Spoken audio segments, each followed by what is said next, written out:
The Fishy Phantom by Jesse Leon McCann, illustrated by Duendes del Sur. Scooby-Doo and the rest of Mystery Inc. arrived at the Coolsville Aquarium for a private after-hours tour. Velma had just won first place in the science fair, and the tour was the prize. Everyone was excited. They would be the first visitors to see the aquarium's newest attraction, the beautiful and rare rainbow flounder. Hello, hello, said Mr. Winterbottom, the aquarium's head curator. He let them in, then began the tour at the snack bar. Steve Curley, the snack bar manager, wasn't happy about having to stay open late. He muttered angrily, but the gang didn't hear him. They were too busy looking around at the impressive surroundings. The snack bar was 16 feet underwater. After getting their snacks, the group headed toward the Rainbow Flounder exhibit. On the way, Mr. Winterbottom became upset with the janitor who was slowly mopping the floor in the same spot. You are the slowest janitor I've ever seen, the curator scolded. The gang felt sorry for the old man. At the Rainbow Flounder's tank, they got a big surprise. Someone was stealing the priceless fish. I am the Fishy Phantom, cackled the intruder, and the Rainbow Flounder is mine. Help, help, Mr. Winterbottom cried as the Fishy Phantom fled the scene.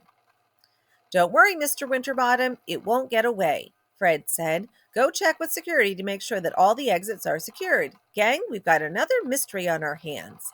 Daphne, Velma, and I will follow the Fishy Phantom. Shaggy and Scooby, you go in the other direction and circle around.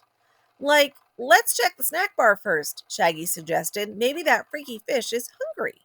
Yeah, Scooby agreed. They were both hoping to get some more snacks, but instead of finding snacks, they found the Phantom. Roar! The Fishy Phantom roared. I told you to leave me alone. Now you're in for it. Zoinks, we were only looking for snacks, Mr. Fishy, Shaggy pleaded. Snacks, growled the Fishy Phantom. You're going to be my fish food. The creature chased Shaggy and Scooby through hallways and tunnels, over catwalks and up and down escalators.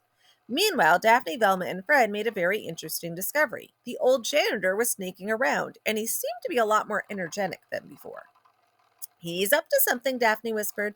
I just know it.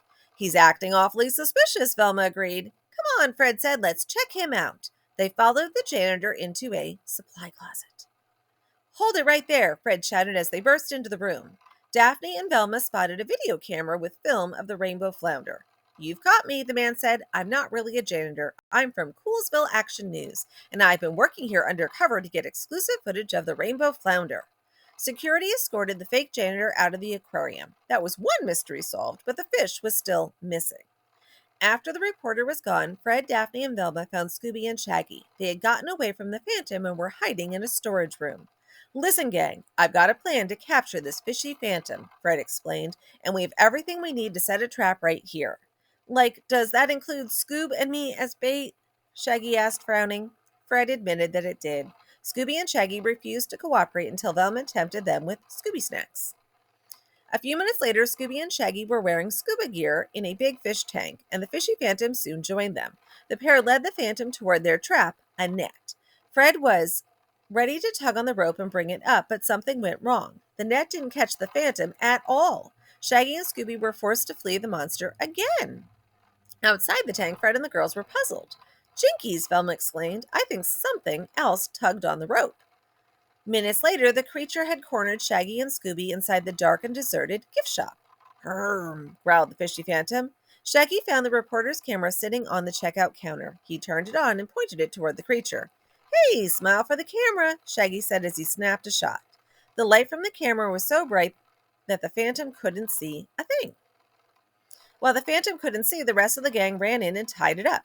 Jeepers, it's Steve Curley, the snack bar manager, Daphne exclaimed after Fred removed the Phantom's mask. Wow, Shaggy scowled, to think we let you cook us dinner. Steve Curley stole the Rainbow Flounder so he could sell it and stop working at the snack bar, Velma explained. He dressed up as the Phantom to try to scare us off. I would have gotten away with it too if it weren't for you meddling kids, he growled.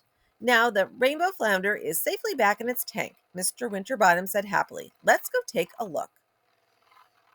The Mystery Inc. gang was amazed by the beauty of the Rainbow Flounder. Thank you, kids, the curator said. The Rainbow Flounder is now safe for everyone to enjoy. This mystery wouldn't have gone so swimmingly without our Scooby, Velma said with a smile. Scooby-Dooby-Doo, cheered Scooby. And there's the amazing Rainbow Flounder. Thank you for listening. The next story will be Map in the Mystery Machine.